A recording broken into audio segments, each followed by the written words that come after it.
to Totalis Rankium. This week, Alexios III.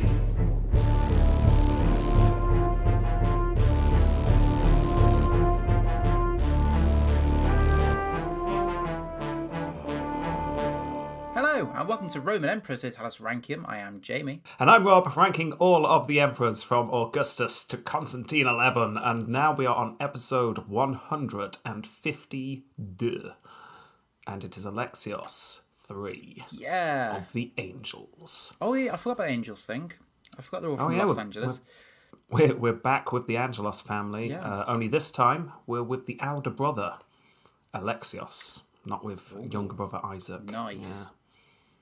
Yeah. Do you know what I think we should do, though, for the benefit of the listeners? Maybe do a slight recap, just a very quick Slight quick recap. But you know what? For the listeners. Because we are covering Alexios' life, and he is a couple of years older, 3 years older than his brother, his early life is pretty much identical to Isaac's. So as we go through the episode, you will get a recap then. Okay, thank you. Because what I'm going to do is very briefly go over Alexios' early life. Because like I say, it's very similar to the last episode. He was born in around 1153. So like I say, about 3 years older than his brother. And he was born in the Angelos family. An important family, part of the powerful. But up until this point in history, the Angelos family hadn't really done much. But they were still a big family. Now, if you remember, Daddy Angelos was a high-up general, and he messed things up at one point. When fighting in Anatolia, he was branded a coward because he just fled the troops. Yeah, I vaguely remember that. Things weren't looking great for the Angelos family, but then the Emperor Manuel dies. Yeah. And, again, if you remember, Andronicus Komnenos, the crazy man that he was, stormed his way to the city to take over. Yeah. And Daddy Angelos defected to Andronicus. So, again, as we've covered, Andronicus becomes the emperor. Those who helped put him there soon regretted it, because Andronicus didn't like being told what to do. He's bloody terrible. What have we done? Pretty much, yes. So, Daddy Angelos was caught attempting to coup, and the family had to flee on a wine boat. Do you remember that part? Oh, yeah, what a flea. I think we'll go for the Merlot. They flee, they escape, and then this is about where in Isaac's episode we followed him as he helped the city of Nicaea revolt. Remember, this is the siege where their mother was tied to the battering ram. Oh, yeah, and the arrows, yeah. Yeah, exactly. But, obviously, we're with Alexios this time, so instead of going to Isaac to Nicaea, we go with Alexios somewhere. It's not really covered. We know what his dad's doing and we know what his brother's doing at this time, but we don't know what he's doing. Sightseeing tour. Maybe sightseeing. Maybe he listens to this podcast, which is slightly weird, but he's then touring all the places we've mentioned. Starts off in Rome, travels his way through Gaul, and, Well, actually, from the sounds of it, you're not 100% off there, Yes. but think more east rather than west. He seems to do a tour of the east of the Roman Empire. Fair enough. Perhaps even staying in Saladin's court for a while. So we know that's where Dad went, so maybe he went and visited his dad. But it's hard to tell. He either stayed in the empire, like his brother, and tried to build up a revolt against Andronicus, or he just went into exile. We're not really sure, but he's hanging around. Fair enough. And then the events unfold in Isaac's episode. Remember, he cut a deal with Andronicus, so he was allowed back into the capital, but then Andronicus tried to have him murdered, and Isaac cut his way out of his own house by cleaving someone's head in twain and flees to the Hagia Sophia. And at that point... Good distraction. Yeah. At that point, the revolt takes place. Remember, Uncle John Ducas is there, and Andronicus Komnenos is overthrown and killed horribly. Ugh. Yeah. And as far as I can tell, Alexios seems to have very little to do with this coup. There's a very good chance he wasn't even in the city or even empire at the time. Maybe this is when he was with Saladin, because he's just not really mentioned, and he would have been. However, within the next 5 years, he is in the capital. By 1190, he is in the court. He is made Sebastocrator, which I'm not pronouncing correctly. That's the better than Caesar role. Do you remember better than Caesar? Yes. Yeah. That's still hanging around. Sebastocrator. Sebastocrator. Sounds a bit rude. Not going to lie. It does a little bit, doesn't it? It does. I'm just Sebastocrating in my empire, yes. Oh, God. Been doing it for years. So yeah, we first hear of his actions at around this point, and this is when he is put in charge of putting down a revolt. Because there was a man in the West who claimed to be the son of the old Emperor Manuel. He claimed to be Manuel's son Alexios. Yes, another Alexios. Oh. We will call him the False Alexios. Okay. Alexios the Fraudulent. Yeah, I mean, this was obviously false, but it got people following him, so he managed to start up a bit of a revolt. So Alexios was sent to go and put it down. According to Nicetas, Alexios spent most of his time refusing to engage the pretender in battle, just not wanting to fight him. But then, happily for Alexios, a priest happened to cut the throat of the pretender after they'd been drinking.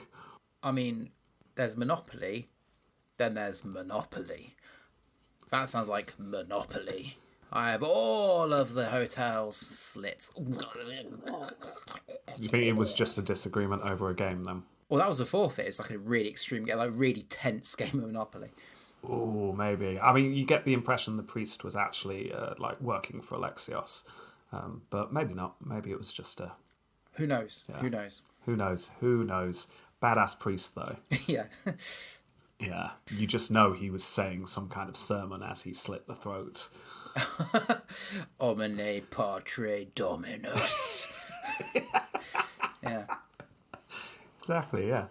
Anyway, the head was sent to Alexios, who apparently picked it up by the hair using a horse spur. Spur? And then, yeah, like a spur?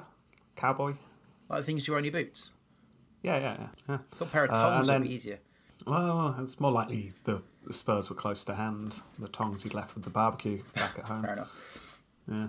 Anyway, he looked into the face of the pretend Alexios and apparently said, "It's not altogether out of ignorance that the cities followed this man." It was obviously a good-looking head. It's just an odd thing to say about a head. But there you go, Alexios wins. Put that in the win column. Well, okay. Have you got a win column for him? I can have a win column. Yeah, put that one in the win column. Is this going to be the only one? We'll see. Anyway, he then spends the next few years acting as advisor for his brother, leading troops in battle, and generally being better than Caesar. And he was also there in the battle when Isaac got ambushed, remember? Oh, yeah. Yeah, Isaac barely escaped with his life, fleeing with his uncle John Ducas. Alexios was also in this battle, also just about managed to escape. But we don't have any story for him, unfortunately. We just know he was there and he was still alive afterwards. So there you go. It's a win. Yeah, go on then. Put that in the win column as well. He lived. There you go. That's 2 wins. Yes. It's a good life so far. Anyway, years keep going by at this point. Alexios starts to resent his brother. I mean, he's the elder brother. It wasn't as if Isaac's doing a great job here. Why shouldn't he be emperor? But Alexios. I'd be a great emperor. Look at all my wins. He takes out his list. Exactly. Fjorka glances from his guards. A mad priest slit the throat of your enemy and you're not dead. Excellent. A man we can rally behind. Anyway, he soon let the odd comment slip one too many times, because soon enough reports get back to his brother that he was perhaps plotting against him, his eyes vying for the throne. If eyes can vie, I don't think they can. It's stare, though. Yeah, that's what in a they manic did. way. Like, throne. In fact, I'll quote Nicetas here. He's not blinking. The emperor was warned by many that his brother Alexios plotted against his throne and his life. But the latter concealed his hatred for his brother behind a screen of affection, and so Isakios dismissed these reports as so much nonsense. Fair enough. He's Exactly. my bro. And so it was that Alexios was able to put his plan into practice. In 1195, with fighting against the Bulgars still running hot, Alexios received an invite to go hunting with his brother. Alexios said, "No, thank you. I'm busy having my veins opened." Oh, is he ill? Yeah, apparently he's a bit too ill. He's got to have his veins opened to make him feel better. Oh, that's not a cure for anything. It's certainly not. But it's also not even true, because that wasn't what was happening. In actual fact, Alexios had gathered several high-up people in the court that supported him. They waited just outside of sight of Isaac's tent. And eventually, the emperor emerged and headed off to the hunt. Alexios and his conspirators then enter the royal pavilion and simply take over. I'm in charge now. Oh, see, my thinking was, yeah, he'll go hunting, then, oh, there's a deer, wink, wink. And cut back to 10 minutes before saying, Emperor, wear this new hat, like massive antlers. Then they just get shot by an arrow. But this is far easier. Yeah, Alexios obviously thought, it's like hunting accident, it's classic, it's happened before, but just cut that stage out. Just wait till he goes hunting and then just say I'm emperor. Do you know what? I think I've been mocking him in my head about, how he got a priest to kill and everything. He's been basically a bit lax, but actually he's not. He's actually being very smart with his time and energies. Yeah, okay. You putting this in the win column again? Yeah. It's 3 wins. Emperor. Yeah, yes. Now, as we covered, Isaac was not a popular emperor, and messages were soon sent out to the army divisions nearby, and yeah, we're on board, came the reply. Fair enough. By this point, Isaac had heard the chanting of his brother's name and realised what was going on. So he ran. But as we have seen, he did not get far. Isaac was caught. Alexios was not kind to his brother. Isaac was blinded and then put into a cell without food for days. But he did live. If you remember, he was monked. Put to one side. Nicetas summed up the betrayal like this. I even put this quote on Twitter and Facebook because I love this quote so much. What could be closer and more trustworthy than a brother? If water drowns us, then what shall we men drink? Now, Nicetas has really found his voice in this chapter, I found. There were many really good Nicetas quotes. It's almost like he's just gone, you know what, I'm going to show my writing chops. So yeah, a betrayal of the worst kind. But Alexios is emperor, so that's good, isn't it? Yeah? Yeah, well, Nicetas sums it up like this. Alexios, now on the throne, never realised that he had overthrown himself by deposing his brother. Is that the gong of... That definitely is foreboding. the gong. Gilbert is smashing away. But Alexios is blind to Gilbert's bangings. He decides he's got to make sure that he's got support. I mean, this is a coup. You've always got to make sure you've got support after a coup. So what do you do? Support from the army or just support from general people? Pay the army more. Yeah. Drop taxes. Ooh, you're not far off. He paid the army more, and he just poured gold into the open hands of anyone he wanted support from. So, brilliant. Yeah, he basically drained the treasury of anything that it had in it. And it worked. He had lots of support all of a sudden. Hooray. However, problem with this, you soon run out of money. Yeah. Yeah. This when you start invading, right? Oh, not invading, no. Easier. Oh, tax raising. Easier even than that. Promote people. New jobs, new titles. And they give money? No, he's trying to get support, remember. He's cut out the middleman of money. The reason why he needed money was to get support. Well, you don't have to use money to get support. You can just promote people. This is the way we make, like, fake titles. Oh, pretty much. Again, I'll quote Nicetas here. But he did not be selective. He did not raise up someone held in high repute because of his learning, or did he elevate a dignitary to the next successive grade, but he raised up and promoted everyone. Thus the highest honour became dishonourable, and the love of honour a thankless pursuit. Yeah, it's just he just kept promoting everyone, so it all became a little bit meaningless. Fair enough. Well. But it seems to be working, for at least 3 months anyway, because then there was a revolt in Cilicia. That's not good. Take a wild stab in the dark at the name of the person revolting. Was it Isaac or Alexios? Oh, it was Alexios, and get used to this, believe me. Yeah. As a man named Alexios claimed he was the son of Manuel. Did he? Yeah. Oh. Odd that. Wow, yeah. A lot of sons. So, is there a chance there's a mixed up source, or is it just another ridiculous person. It did occur to me. It's like, come across this story before, but this is taking place in a different part of the empire. We're over in Anatolia here, and the Turks are backing this one. So it wouldn't surprise me if anyone who revolted at this time just thought, you know what, let's just say we're the son of the emperor. That gives us a reason to revolt. Fair enough. But you're absolutely right. Maybe this is just a mix-up. Anyway, according to Nicetas, the Emperor Alexios attempted to negotiate with the Turks. He realised that actually this was the Turks from the outside paying this man to revolt. So let's cut out, again, the middleman. Let's go straight to the Turks. What do you want? What can I do for you? The Turks respond with, money, please. Give us cash. How about a promotion instead? Well, Alexios scrapes together what he can and does pay off the Turks, but he is seriously low on funds now. And then, to his dismay, he found that actually this hadn't done the job that he wanted it to. The Turks backed off, but by this point the local population had seen this new Alexios and they liked the cut of his jib. So the Emperor Alexios turned up in the region. Okay, I need to go there myself, and he just made sure that everyone was loyal. Don't worry, said the local leaders. Of course we're loyal to you, Emperor. But have you seen this new Alexios? He's gorgeous. And I'll quote, you too would be delighted in the man if you saw him, Emperor.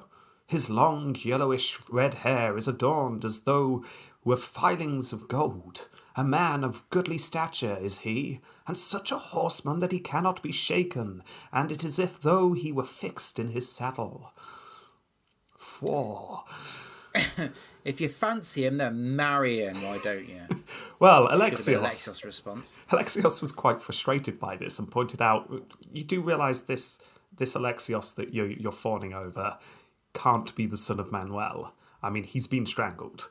That Alexios is dead. And even if he were the son of Manuel, was roughly how far Alexios got when the person he was talking to interrupted him, saying, do you see, Emperor, how you too have doubts about the youth's identity?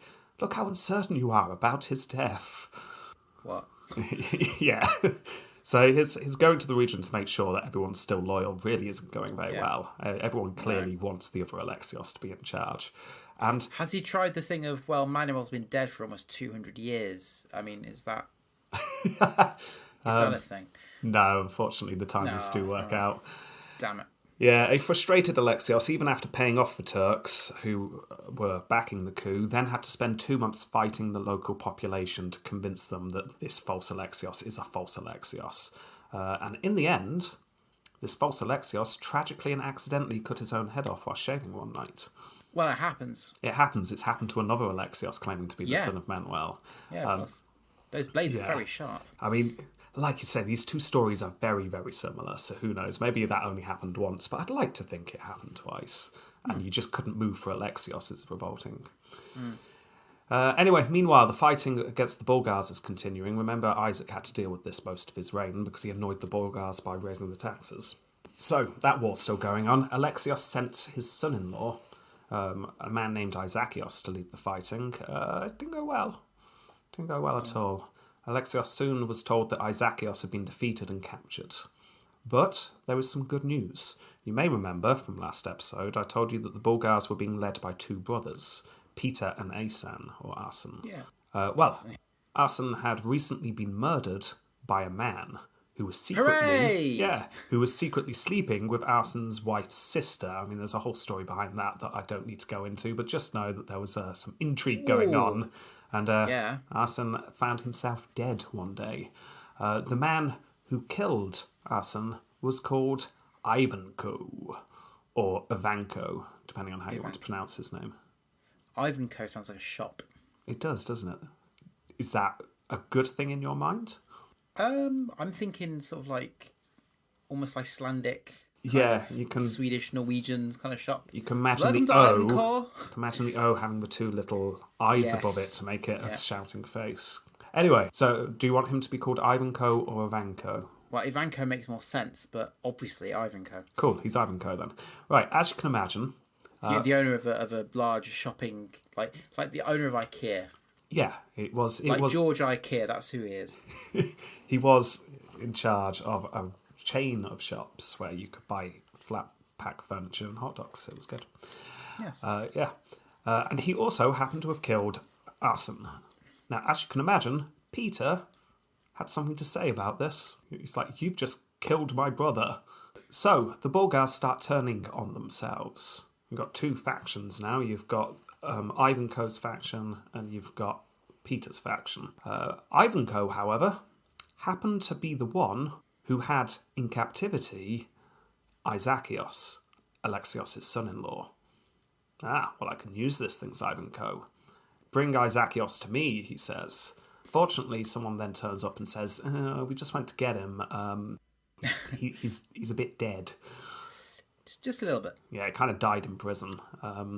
Yeah. He wasn't important, was he? No? That'd be a shame. Yeah. So Ivanko has a think. Instead, what he does is he sends a note to Alexios. The note essentially says, if you come right now and we work together, we will easily be able to defeat Peter and put an end to this rebellion. The war will be won. And in return, you leave me in charge of this region. How about that? So, Alexios' response was... Yeah, right. Nope. He does nothing for quite some time, apparently. Oh. Like, he just doesn't tell us why. He just says Alexios did not act on this immediately. But eventually he did act. He did send some troops into the region.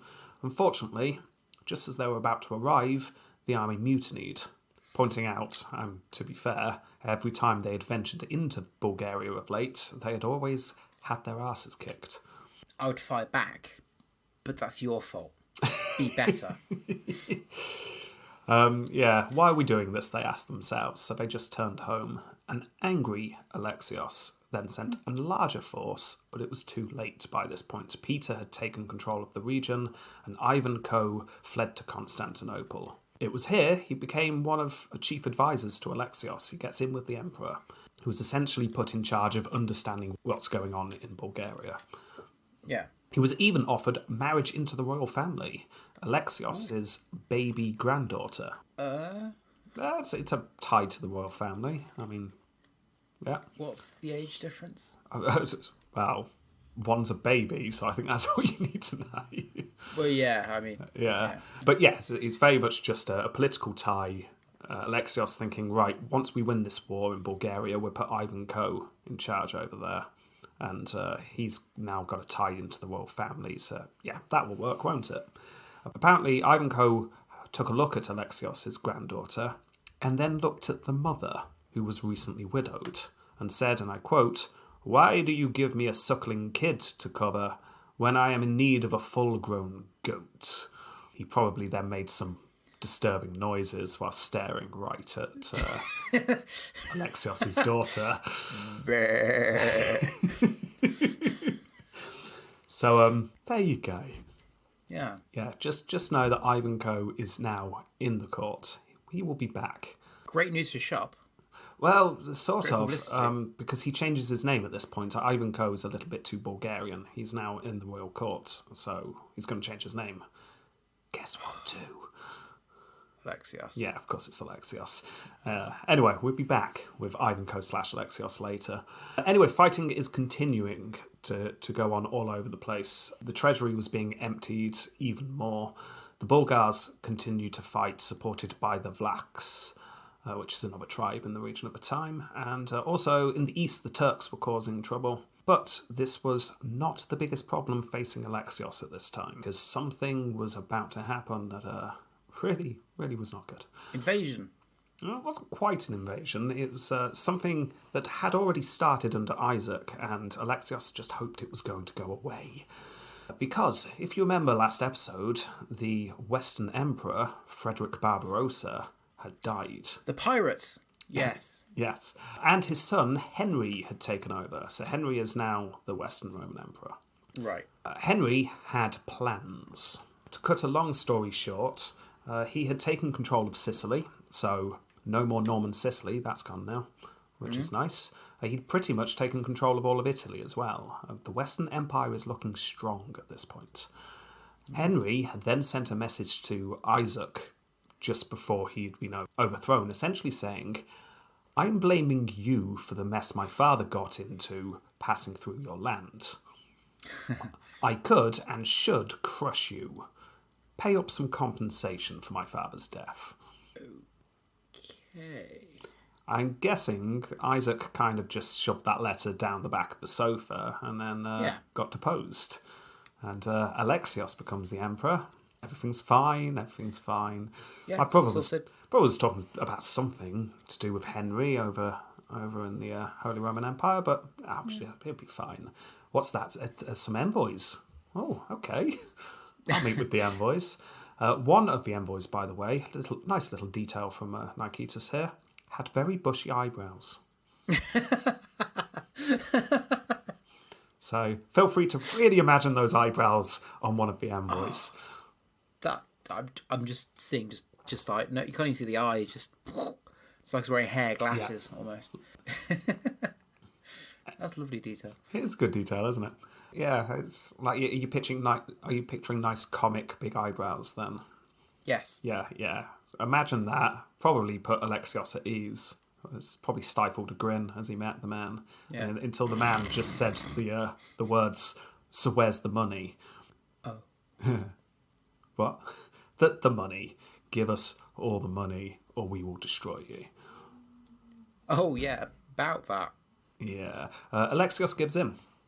He knows that things are not going well with the Roman Empire right now.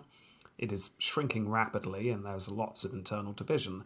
They really cannot take on a Western Empire that is the strongest it has been since the fall of the West. Yeah. And it's like a resurgence. Oh, yeah. The West is now much stronger than the Eastern Roman Empire. Yeah. First time in quite some time. So I can't fight them. So instead, okay, I'll give you the money. Let Henry know it's on its way, honest. So eyebrows disappears, back to Henry, and Alexios runs around trying to get money, desperately. Oh, so that's sad, isn't it? Yeah, so where are you getting the money from? Tax. Oh, That's yes. what I would do. Oh, yeah. Well, actually, he tries one thing first. The church just takes money from the church. That's always a good one. Make sure no one gets angry. And also the tombs. No one gets annoyed when you start raiding tombs. Oh, dear. I'll quote, "He resolved to rob the deaf and dumb tombs of the emperors, since they had no one to take up their cause. The tombs were opened, and they were stripped of every precious ornament. The only things left of those Roman emperors of old who boasted of glorious deeds were their coats of stone, those cold and last garments."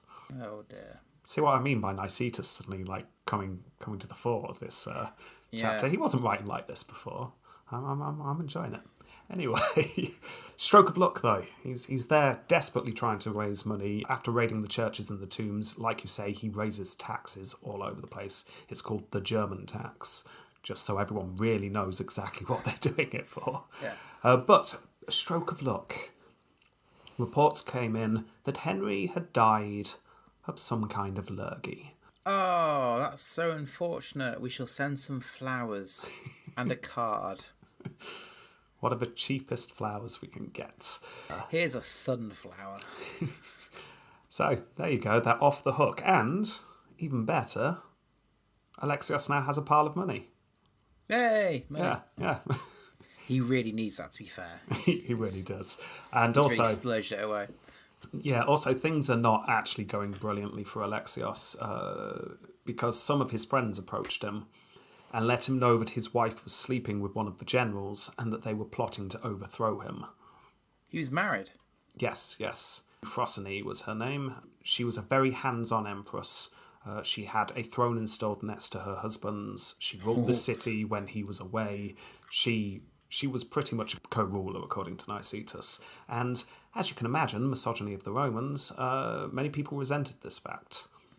Yeah. So a group of people in the powerful had decided to do something. And that was to go to the emperor and say, "Your wife's sleeping with a general. They're going to overthrow you." Spread the rumours. Yeah. Now, we have no way of knowing whether this rumour's true or not. We can decide when I finish the story, but we will see. As you can imagine, Alexios not best pleased. He sent some men to go and fetch the general. Not all of him, just his head will do.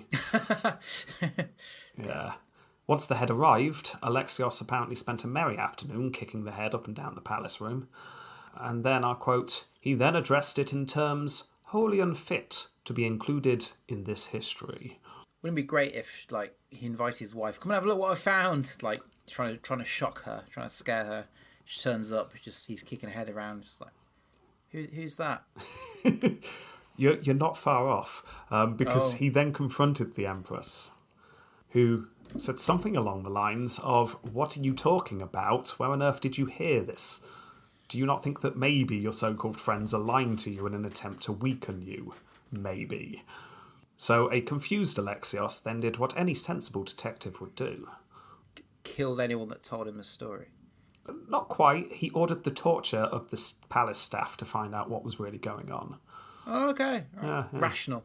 Rational. You'd be shocked to learn that after being tortured, quite a few of these servants said, yes, of course she's having an affair. Weird, that. Yeah, well, whatever you want to say. What? No, you don't want... No, in which case she wasn't. I don't know, I wasn't even here. Please just stop. I don't even work in the palace. Anyway, Alexios became convinced that Euphrosyne had indeed been cheating on him, and she was nunned and exiled onto a small island somewhere. However, soon after this, a rumour starts up. Those so-called friends of the Emperor had made up a story about the Empress, and now the poor woman is banished, don't you know? Those that had created the story and had gone to the Emperor soon started to regret it, because their names were now being spoken of in a rumour, and people were also saying things like treachery and coup attempt and power grab. It's like, that's not good. You don't want your name associated with that, no? Yeah, this group of people just wanted to bring Euphrosyne down a peg or two. They didn't want their names being linked to treason. So what they do is they go to Alex and try and persuade him to bring his wife back. When we say sleeping, I mean, like, literally, they went to sleep. They were both very tired. Nothing happened at the same between time. them. Yeah. In different rooms. Yeah. Wearing their special girdles. Yeah. So I don't know why you've exiled her. Why don't you bring her back, Alexios? And Alexios did, apparently, according to Nicetas. She soon worked her way back into the Emperor's good books and was effectively running the empire before long. She must have been bloody furious. Can you imagine that conversation coming back? Well, I don't know. It all depends on whether the rumour about her was true or not, because we've got no way of knowing. Maybe she just is counting herself lucky that her attempted coup didn't end up with her being nunned for the rest of her life. I get the impression, though, it's probably not. It was probably made up, in which case, yes, she'd be bloody furious. So he's got his arms wide open as she walks into the back of the palace. Hello, good to see you again, darling. Storms past. No, apparently the opposite. Apparently she does everything she can to make sure that he is happy with her, because she knows that this is the way back into power. And who knows, maybe some of those people who spread rumours about her might have a little accident one day. Yes. Who knows? Anyway, fighting's continuing in the north and the east. Alexios starts suffering from what sounds like gout. He can barely walk for periods of time. Doctors are summoned, and they do what is the right thing to do, and that obviously is just keep cutting him until he bleeds. And, he was in a lot of pain. Apparently he spent most of his time swearing obscenities at the doctors because they were just useless, saying things... I'm not surprised, to be fair. Yeah, saying things like, all you know how to do is cut me, and things like that. They're not wrong. Yeah, so he's not having a good time. Perhaps it's due to this that he did not much counteract the fact that the raids was coming in deeper and deeper into the empire. Raids from the Vlachs and the Bulgarians and the Cumans, another tribe, are really coming in deep, right down into Greece. Everything's starting to feel like it's coming apart at the seams. The empire is shrinking rapidly. But he's still got some internal politics to do, because he's got 2 daughters to marry off at this time. Apparently he thought long and hard about who would make a good political ally. Like, let's go to one of the other empires of the age, or one of the strong tribes. Let's do something where I've got a political ally. Maybe I could go to Saladin. Maybe I could go to the Western Empire. But eventually he decides, screw that, I'll just marry them off to 2 Roman generals instead. Yeah. Yeah, it's easy, isn't it? They're already here. So one was named Alexios, obviously, but it's his surname that is more interesting. Alexios Paleologus, if I'm pronouncing that correctly. He loved dinosaurs. He was a dinosaur hunter. He was a dinosaur hunter, that's what he was. He's the guy from Jurassic Park. He's the... Malcolm? He's Malcolm from Jurassic Park. Yeah. Oh, no, hang on. It's Grant who was the one who loved dinosaurs. Malcolm was the mathematician. Oh, that's true. Yeah. Damn it. Okay, he's Grant then. He just keeps terrorising people with this massive claw. So look at this claw! It could gut you like a fish. Yeah. He just kept shouting that at people. Little children especially. Yeah, and that's what first drew his attention to Alexios. Yeah. Anyway, the other one was called Theodore Lascaris. Now, the reason why I've paused on these 2 people who are not going to be mentioned again for the rest of the episode is those 2 surnames, because there are only 2 dynasties left in the entirety of Roman history, and that is the Lascaris dynasty and the Paleologus dynasty. So there we go, we've just met our last 2 dynasties, and we can see where they come from. Wow. Yeah. So these are future emperor lines. Yes, yeah. Well, one of them, Theodore, you might want to put a box around him because he will get an episode. Alexios won't, but his descendants certainly will. Anyway, it's around this time that Ivanko revolts. Like I say, in a move solely to annoy all future historians, he had changed his name to Alexios. So this part of the history gets very confusing because Alexios is fighting Alexios, and one of the generals is called Alexios. Oh, for goodness sake. Yeah, it took me quite a long time to unpack this part, but this is roughly what happens. I'm going to keep... 3-way meeting.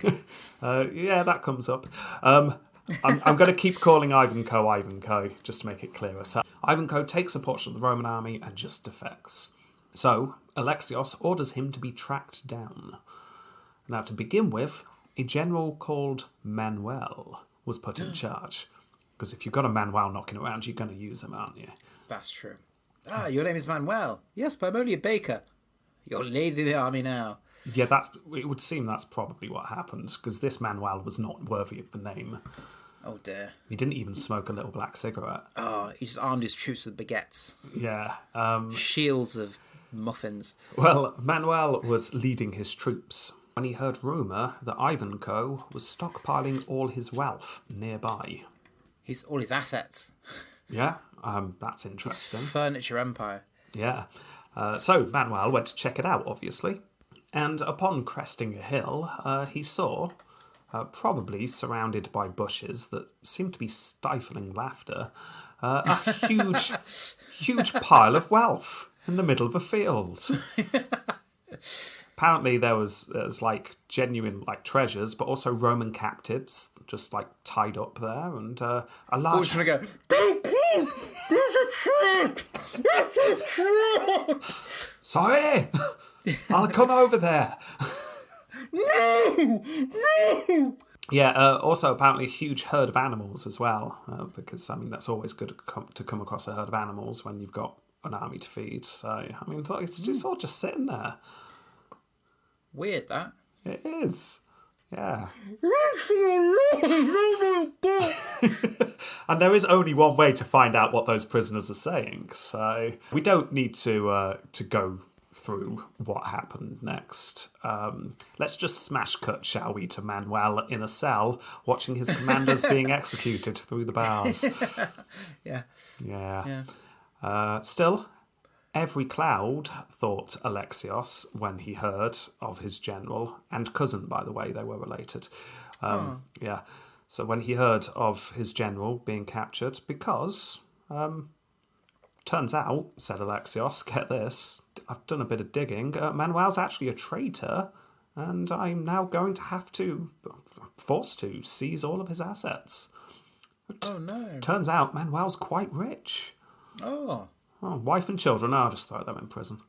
yeah. Yeah, so there you go. Alexios gets some cash, but He is then forced to go out himself to try and put Ivanko down. It's weird how these things turn out, isn't it? Yeah. So, after a bit of fighting, he finally manages to pin Ivanko into a fortress in the south of modern Bulgaria. And Alexios takes the fort by force. Great. But Ivanko, as far as I could tell, it gets a bit confused in the source here, but it would appear Ivanko had managed to lock himself up in like a citadel section of the fortress. So most of Flatback it, Citadel. Yes. yeah, most of it's been taken over, but he wasn't there when they first occupied the fort. But he just like erected a quick citadel like you do. Didn't take long. He just kept nudging his generals. Check out my massive erection. So Ivanko is essentially locked in a room and surrounded by the enemy. It literally is only a matter of time. Yeah. And then in what can only be described as a ballsy move, he made some demands. Bargaining Well, from a might as well position of try it. weakness. Oh, you might as well. Yeah. He demanded that the emperor swear an oath that he would give the local land to Ivanko and that he would marry one of Alexios' daughters. So give me land titles and wed me into the royal family, or else.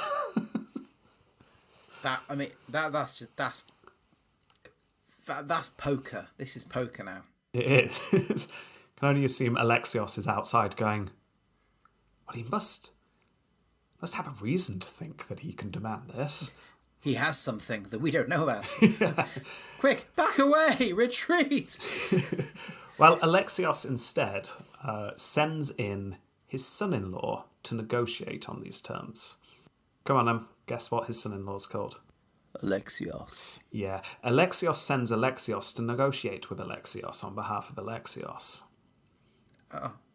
Yeah. Or in other words, the emperor sends his son-in-law to negotiate with Ivanko, which is a better way of putting it. But Yeah. Nicetas doesn't put it like that ever, does he? Oh no.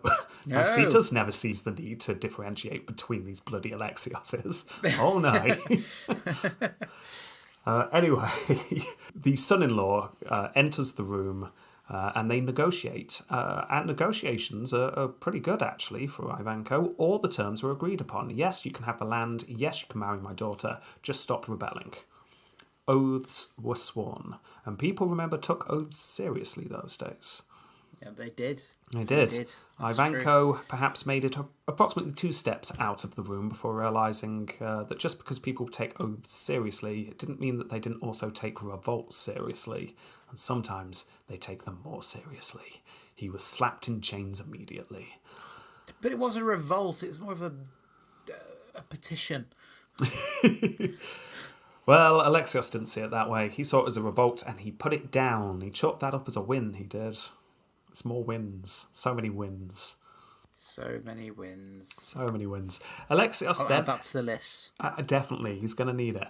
Alexios then heads back to the capital, much to the dismay of many who really wanted him. Like, since you're here, Emperor, perhaps maybe with all these troops you could, fight all the raids that are going on that you've just been ignoring.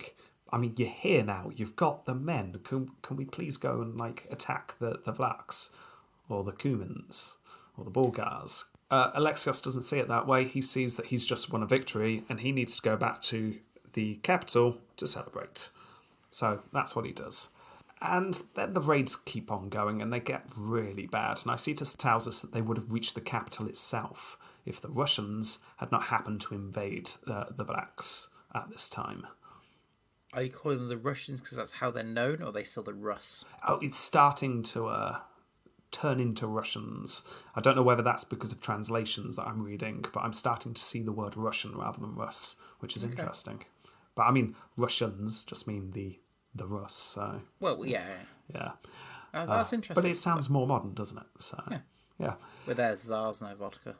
Yeah. Anyway, so that's good. The raids are like deep into modern day Greece kind of thing. These are really deep raids, but it's fine.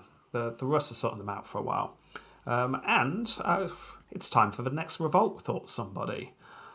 This time, you will be shocked to learn it wasn't someone called Alexios. It was by someone from the Komnenos family called John. Another John. Hey. Yeah. John apparently looked a little bit like a barrel and had a pot belly and was known as John the Fat. Yeah, I'll quote here. Without warning, he slipped into the great church and placed on his head one of the smaller crowns, which hung suspended all around the altar. Which really makes it sound like he was dared to do this by, I don't know, a couple of drunk friends. Do you think? Well, no, I got my hopes up. After reading that, I really got my hopes up. But then I read further and went, oh, no, this is actually a very serious coup. Unlike Ivanhoe, who was a foreigner who just managed to get part of the army on his side, this was a large number of nobles, and their leader was part of the deposed royal family. So this is a serious coup. Or a really big dare. Or a really big dare. The nobles soon had a large number of followers, so large a number, they stormed the palace. Wow. They managed to get past the guards, they ripped down one of the gates, and soon enough, John is in the palace, sitting on the throne, giving out orders. See, when you say nobles, I'm thinking of, like, just posh people. Yeah, the powerful, essentially, yeah. Yeah, so no army, just, like, posh people ripping down gates. Like. Oh, well, don't forget, posh people have money, and money controls mobs. So, yeah, essentially, they did have some armed forces with them, but yeah, this was mainly the mobs threw down the gates. John walked in, he sits on the throne, he starts promoting several people. He sat there with a crown on his head. He does everything you needed to do in a coup, apart from one small but very important detail. Oh, the army. No, you need to somehow get rid of the old emperor. Oh, and that. Yeah. Now, we're not actually told where Alexios was during the coup, but presumably not in the palace. I'm hoping the toilet storm walks out. What the hell? Newspaper in hand. What's going on? Just whistling, sort of waving the air behind him as he comes out the toilet. Yeah. Humming to himself as he walks into the throne room. The holy door, what the hell? As much as I'd love that to be true, it would appear that he was in one of the palaces outside the city, because, I mean, the city's very crowded. Sometimes you want a palace just outside the city, don't you? Can we have the same scene but him coming out and being told about the news? Yeah, definitely. Excellent, thank you.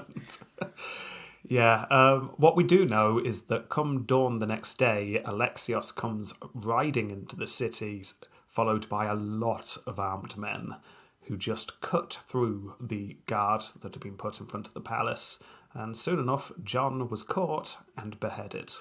Oh. Yeah. Are we going to have an episode on John? It's in my notes here. It's so tempting to give John the Fat an episode. And I'll be honest, if I could find any proof, and I did look, that the patriarch supported his crowning, I perhaps would have done so. Because he was crowned, he was declared emperor, he sat on the throne. Yes.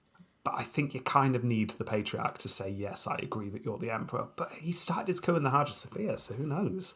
But I couldn't see it. So unfortunately, because that would be literally the best rule that we've had so far. Yeah. Yeah. Could you imagine it? I don't think we can justify an episode on John the Fat. Not least because I've literally told you everything we know about the guy already. It would be a short episode. To be honest, I'm more interested in learning what the people that promoted us now thinking. They got it in writing. I'm sure it's fine. Yeah. Yeah. I just bought a house. Anyway, soon after this, Alexios receives a letter from Manuel.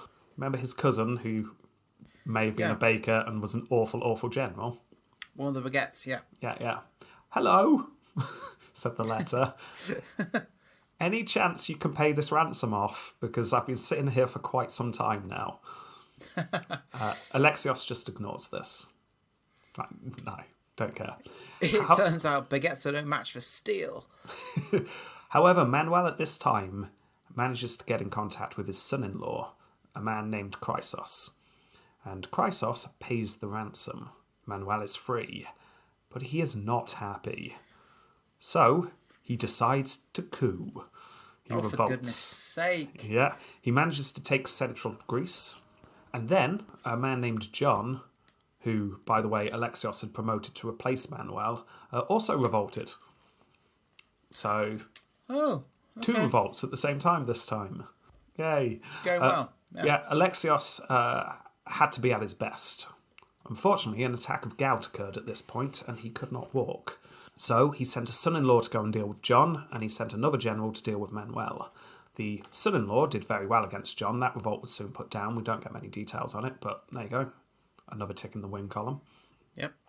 Manuel, however, was doing a bit better than John in his revolt, and battling got nowhere. So Alexios decides to deal with Manuel and that threat in a different way. Instead of fighting, he sent his granddaughter into the region. As a general? No. Sent the granddaughter to Chrysos, and Chrysos was told, if you want, you can marry the granddaughter of the emperor, as long as you betray your father-in-law. Chrysos thinks and says, yes. Yeah, right. Yeah. Manuel is forced to flee, and that's pretty much the last we hear from him. The revolt is put down. Hooray, another tick in the win column. So, see all those ticks in the win column? I've got 5 so far. There's Yeah. probably more than that. Anything in the loss column, the bad column? I mean, all the coups. I mean, it's not going great, is it? Lack of money. I mean, Yeah. no real power. Right, everything I've covered so far is usually left out of most summaries of history at this time. This is all having to dig right into the sources because... See, this is why this podcast is good, though. It's not... I'd like to We're not think glossing so. over. We're not making a joke out of history. We're going into real stuff here. Well, there is a reason why all this detail is usually left out. It's because something's about to happen that kind of overshadows everything else in Alexios' reign. And also, this thing that's about to happen, I'll be honest, I've been dreading since the start of Season 2, because things are going to get messy, and I've never been 100% certain on how I'm going to cover this. But it's fine, I thought. We've got a very competent source at this time. Nicetas is thorough. I will just follow what he does. Take my lead from the sources. So, should we see what he says at this point? Things happen. I quote, "Up to now, the course of our history has been smooth and easily traversed. But from this point on, I do not know how to continue. What judgment is reasonable for him who must relate in detail the common calamities which this queen of cities endured during the reign of the terrestrial angels?" Yeah, it's all looking good. Yeah, in other words, stuff happens, a lot happens, and it gets messy. So, those of you listening who know the history kind of know what I'm referring to here. So, to you who know what's going to happen, just so you're clear, I'm going to say that in this episode, I'm going to stick with Alexios and his perspective. And I'm not going to explain why anything is happening in any detail whatsoever. I'm also going to stop at the end of his reign and not at the end of his life, because I can't get to the end of his life without explaining a lot of stuff that's going on in the world. And I think it's better placed in other episodes. Yeah. Could we do like an episode where we just have that information given? Then Oh, that's fine, because we've got a couple of, shall we say, very short episodes coming up. I'm with you. And those couple of episodes are very highly linked to all of the politics going on. So, yeah, it's just better placed in those episodes. So I'll put it there. So one thing you do need to know about this time, however, is that Isaac II, so Alexios' brother, is still alive, remember. He was never killed. Oh. Yeah? Yeah. Is he the blinded monk one? Yeah, that's the one. The other thing you need to know is that Isaac had a son who Alexios imprisoned also. I'm going to take a wild guess on the name of this son. Alexios? Yeah, of course it's Alexios. Yeah. But we can make things slightly clearer here, because we will call this Alexios Alexios IV. Ooh. Mm-hmm. Yeah. Foreshadowing. Yeah. Alexios IV was imprisoned to begin with, but then released, sort of. I mean, he was kept a very close eye on. He couldn't do whatever he wanted. Kind of house arrest, or kind of like stick where the court are. Just don't cause a fuss, all right? Otherwise you'll end up like your dad. But you are my nephew, so yeah, I can't treat you too badly. Anyway, when the fighting against Manuel the Baker was heating up, Alexios IV had managed to escape and flee west, which we will cover more in his episode. Alexios would have heard about this. He also would have heard something else. The Fourth Crusade was being organised. We're in the fourth already? Oh yeah, we're on the fourth already. But Alexios did very little about either of these snippets of news. I mean, neither seemed hugely important. Yeah, it was annoying his nephew had escaped, but oh well. And yeah, there's always another crusade being organised. It's not that important compared to all the cooing that's going on. So I'll focus on that instead, he thought. But then Alexios heard some news that did make him pause. The Fourth Crusade had a new member. It was his nephew Alexios IV, and apparently his nephew had told the crusading armies that if they put him on the throne, the Romans would aid the crusade. Right. That's unfortunate. I'm simplifying this, there's actually more going on, which I will go into in Alexios IV's episode, but from Alexios III's point of view, this is pretty much the main thing that's happening. Now, suddenly, Alexios realised the might of the entire West, potentially, bankrolled by the incredibly wealthy Venice, was descending upon the city. So what does Alexios do? Go straight to Venice and say, what do you want? Alexios, who had received information over a long period of time as to the movement of the Latins, so the crusading armies, was disposed to do nothing better on behalf of the Romans. His excessive slothfulness was equal to his stupidity in neglecting what was necessary for the common welfare. When it was proposed that he make provisions for an abundance of weapons, undertake the preparation of suitable war machines, and above all, begin the construction of warships, it was though his advisers were talking to a corpse. So it's just gone static. However, as the crusading army got closer to the capital, Alexios IV was declared emperor, and our Alexios seemed to come to his senses at last. I mean, I've covered that very quickly, but this took months to happen. He should have been doing things, and he hadn't. But he comes to his senses. He realises, actually, no, you're right. The walls, they need to be repaired. The boats need to be put on patrol in the harbour. What boats, was the reply. You didn't order us to build any, and we've not been maintaining any for quite some time. We don't have a navy. Oh, and how are the Latins getting here? Oh, by boat. Right. So, the Latins, meeting almost no resistance, soon were in front of the walls of Constantinople. But, on the bright side, these are damn good walls. As we have seen time good walls. And time again. Keith was located and locked up, just to make sure. Because... Yeah.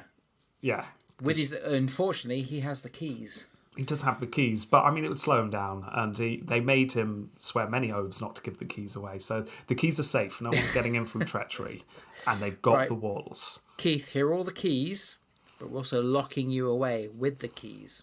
Yeah. And here's the key to the lock. Yeah. Just don't let anyone in. Don't let yourself out. Okay. So they're fine. They've got the walls. They've got the keys under control. Everything's fine. According to Nicetas, however, the emperor sat in the palace paralysed, not knowing what to do.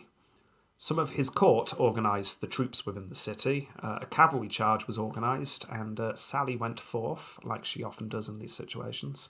But nothing came from the skirmish. It was just a bit of brief fighting, and then they came back into the city. Then there was a period of stone throwing, using catapults or trebuchets or whatever was at hand to throw stones, I imagine. Anything big. Anything big, yeah. So that scene from Return of the King played out. Yeah. So that was good. Apparently the palace itself was hit. So that must have shook Alexios. But again, nothing budged. It was still very much a stalemate. I mean, we just need to stay put. No one can breach these walls.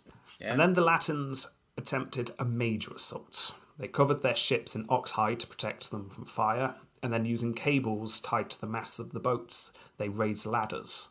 On land, they brought forth a huge battering ram that may or may not have been called Grond. We don't know. Grond. Grand. Probably Obviously not. it was. But obviously was, yeah. Obviously it was, yeah. Yeah. I'll quote here, "The horrendous battle that followed was fraught with groanings on all sides. And then, Jamie, it happened. Are you ready for this? The final release of pressure. What? The heavily armed troops who surrounded the battering ram broke through the wall and gained access to a passage within which led down to the sea to a place called the Emperor's Gangway. They broke into...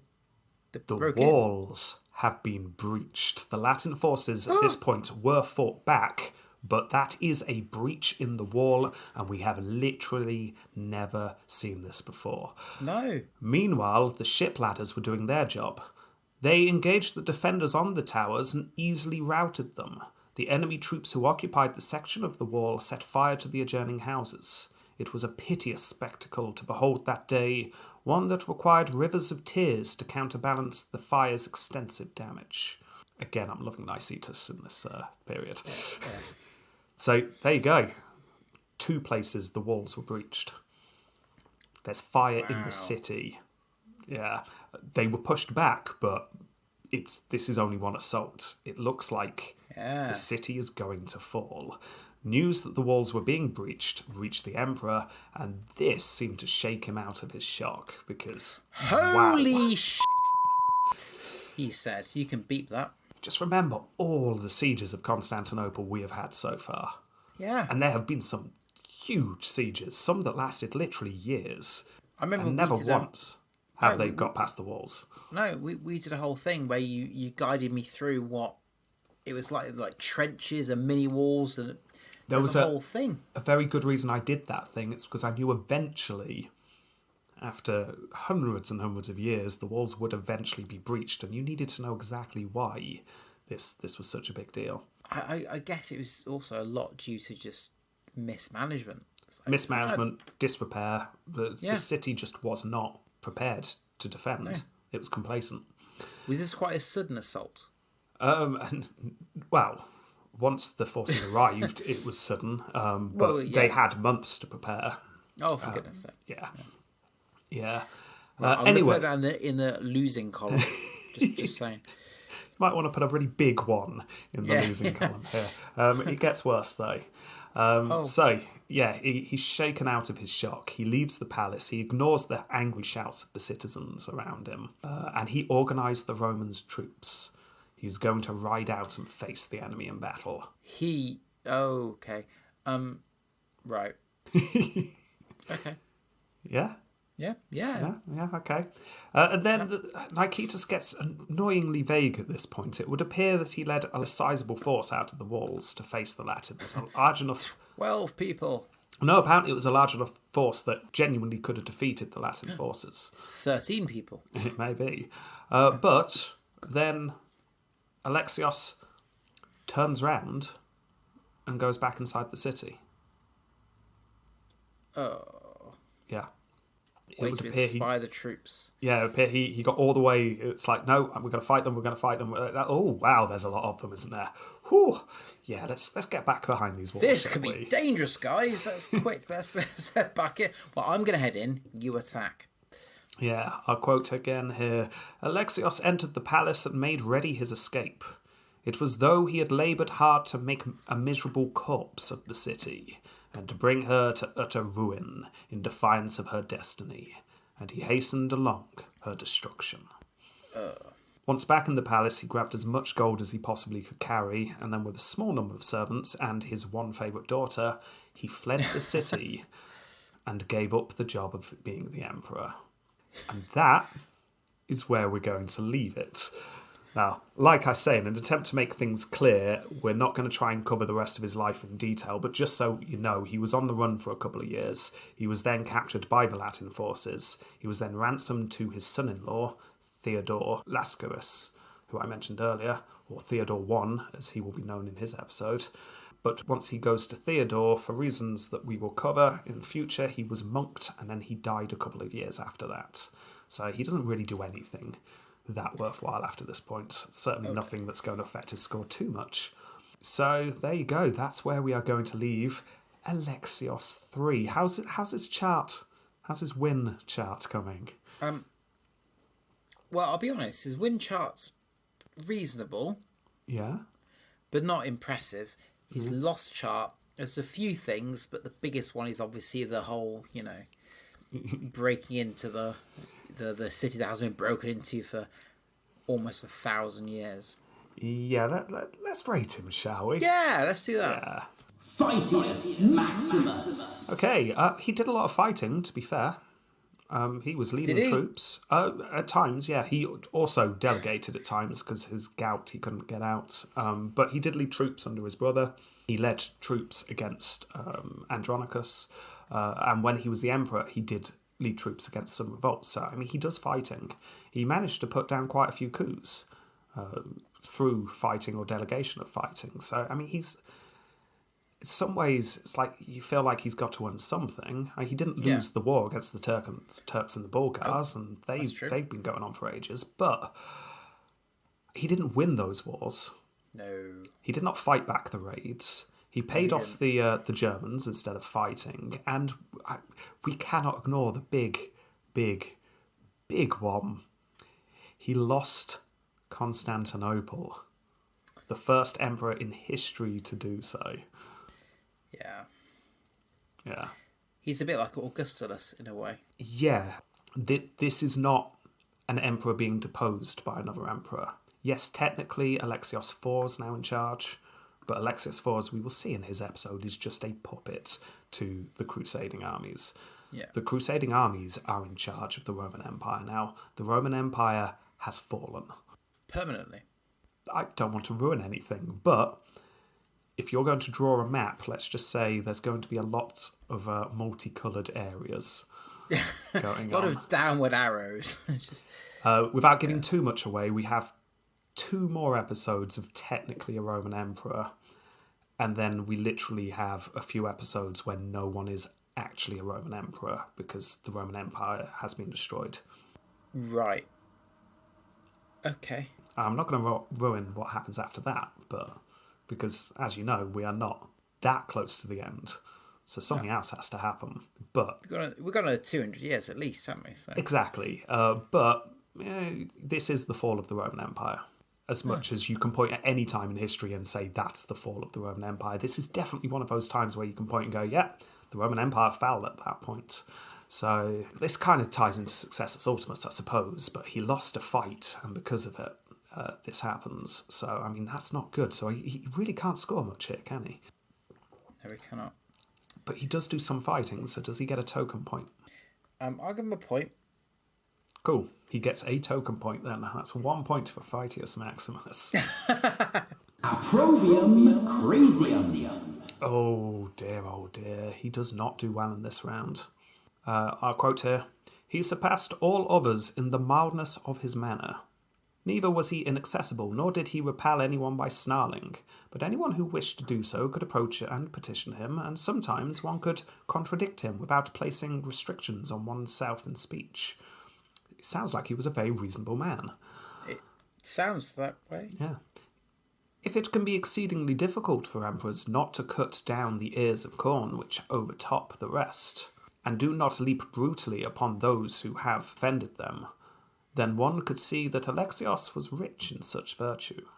So he was a calm, rational person who didn't just kill people willy-nilly. He did blind his brother. Yeah. Yeah. So there is that. Maybe he should get a point for that. And he did kick the head of someone who was accused of sleeping with his wife. So there's a couple of little stories there, but generally he was not a crazy emperor. No. I'll give him 1 for the head kicking. Cool. I'll give him 1 for the blinding and the overthrow of his brother. So that's 2 for this round. Successus Ultimus. Well, obviously no. You've got to ask, episode 152, is it finally time to break precedent and go into minus numbers? I mean, this has got to be one of the worst we have ever covered. He did very little to help the empire. Yes, it was a difficult time, but a lot of emperors have faced difficult times. And we often in this round say, well, where did they start and where did they end? He started with an empire. He ended with no empire. I mean, that's pretty damning. It's pretty damning. We can only say that about Augustulus. So... Yeah, 0. Yeah, definitely 0. Definitely. So there we go. Maybe his looks will save him. Imago facius. He's got a beard. It's a very good angular beard. It's very Yeah. angular. It's very straight at the bottom. It looks like... In fact, because he's got like a sort of moustache thing going on, it looks like he's got a perfect pentagon on his face. That's how angular his beard is. Oh, it does. Yes. Yeah. Yeah. And yeah, I mean, that's got to be worth a point or two. He looks tired because there's some serious bags under his eyes. Yes. That's a stressful picture. Yeah. But it's nothing amazing. It's a manuscript drawing yet again, as we are used to nowadays. It's all right. Yeah. I'm going to say typical 5, bonus point for the Pentagon beard, 6. Go for 6. I'd probably... I'd probably match that. I think, yeah, because I think the tiredness adds to the thing. So I'll give him 5 as well. No, 6. 6. Okay. So that is 3 for Imago Facius. Tempo completo. Okay, how long do you think his rule lasted then? Well, it must have been a couple of years. I think at least 5 years. Probably more. But I'm going to say 5 years. 1195 to 1203. 8 years. Yeah. We weren't far off there, which is the best time to rule because it's really easy for us to work out his score. It's a score of 1 for Tempo Completo. And also, he went through a millennium. Imagine that party. Yeah, I'm sure they had a crazy time. Yeah, we're in the 1200s now, Jamie. The 1200s. Yeah. Real medieval stuff. What was his point, sorry?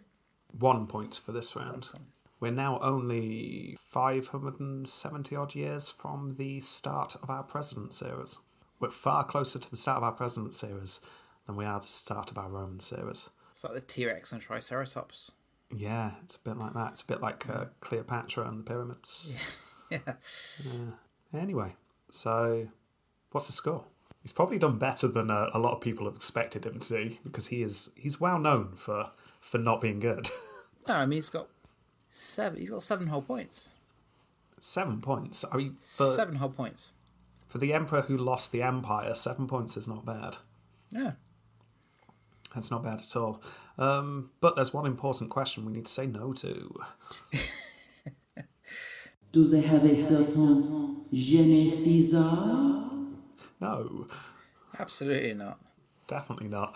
So there you go. That is Alexios III. Bless him. Next, we've got his nephew, Alexios IV, who is just a puppet. Oh. Yeah. A short episode, I assume. Well, yes and no.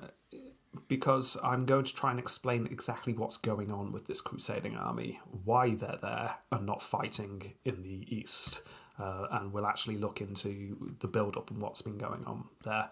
Nice. So, yeah, that detail will follow. So we'll understand the fall of Constantinople a little bit better. But, yeah, I don't want to give too much away. He doesn't last too long. But who knows? Maybe he did lots of stuff. Yeah, maybe. Maybe it will be really long. knows? Who knows? We will find out next time, ladies and gentlemen. So thank you very much for listening. Thank you for downloading us on Podbean, iTunes and Stitcher. And also, if you are one of the few lucky ones that joined our Senate, you get free access to the Americans and the Romans, but also access to our Discord as well. Yes, yeah. Lots of exciting stuff going on, which is very good. We Yes. have made an announcement in a separate announcement episode. But for those of you who maybe don't listen to announcement episodes, we have started up a Patreon and we have started a new podcast called Founding Fathers Totalis Rankium. And if you join our Patreon, you will have access to all Roman Republic episodes and all Founding Fathers episodes, which is great, very exciting. And we are going to be releasing at least one of those episodes every single month from now on, because we have changed our release schedule. So the release schedule is now every month we will release one Roman Emperor episode, 1 President episode, and 1 Senate episode. At least we might be able to add a bonus one onto that. So, yeah, that's on Patreon, Totalis Rankium, and thank you very much to all the people who have already signed up for that. Overwhelming how much support we got. It's been great. So, yeah, I'm looking forward to diving into the life of Alexander Hamilton, which the first episode's already up. But it's very good. Perhaps if you're listening to this podcast, what might interest you more is the fact that I have not yet decided who the next Roman Republic episode's going to be about. So, I need suggestions. I'm going to ask on Facebook and on Twitter who we could cover, and then I'll get a few suggestions, and then I'm going to throw it to the Senate members, and they will get to decide who we cover. All very exciting. Anyway, I think that's all we need to talk about. Yeah, I think so. Yeah. But thank you for following us on Facebook and Twitter, and we'll see you next time. Yes, for Alexios IV. All that needs to be said is... Bloody Empire. Goodbye. Goodbye.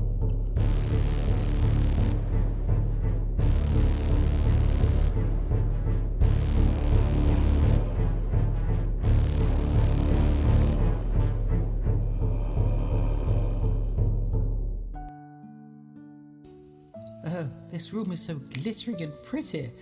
I never thought the afterlife would be so beautiful. Oh, hello. Oh, hello. Who are you? Me? My name is Quintillus. Oh.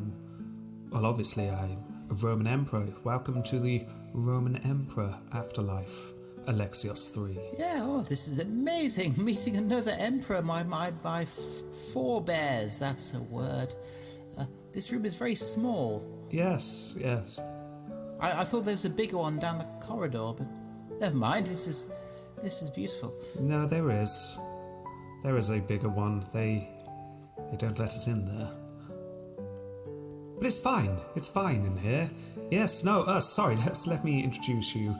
This here is Numerian. Ah, hello. Numerian here. And, yes, and this is, Theodosius III. Hello. Ah, hello, Theodosius III. I mean, I don't want to be rude, of course, but I don't recall any of your names. No, that doesn't surprise me. We had Heraclius in here the other day. He moved on very quickly. He didn't know our names either. Nor did Manuel. Anyway, like I say, I'm Quintillus. No, you probably didn't hear of me. I'm just going to say it now because the others will tell you. I killed myself. What? Because I was scared of the other guy becoming But you're an emperor. It was Aurelian. It was Aurelian. Oh my god, Aurelian. Well, to be fair, I probably wouldn't have done that, but... Numerian, how are you? Bad things happened. Oh, nor Numerian. He's just saw that his entire reign was in a carriage with his eye infected. It hurts so bad. Yes, Numerian. Yes, we understand. He seems very frightful. That was his entire reign. That was his entire reign.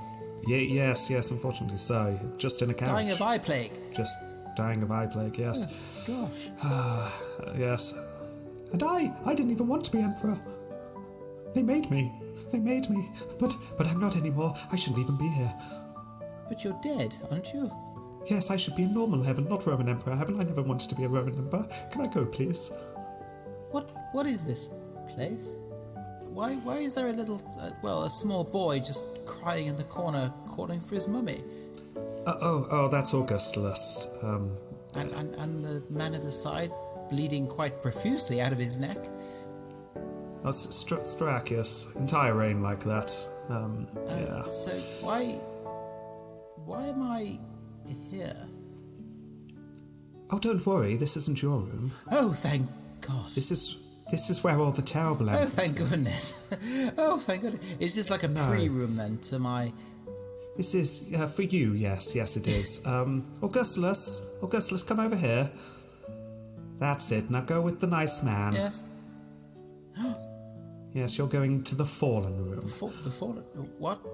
The one with a cracked door. Goodbye. No, this isn't me. I was a great... no, fair enough. Say hello to Constantine 11. Hello.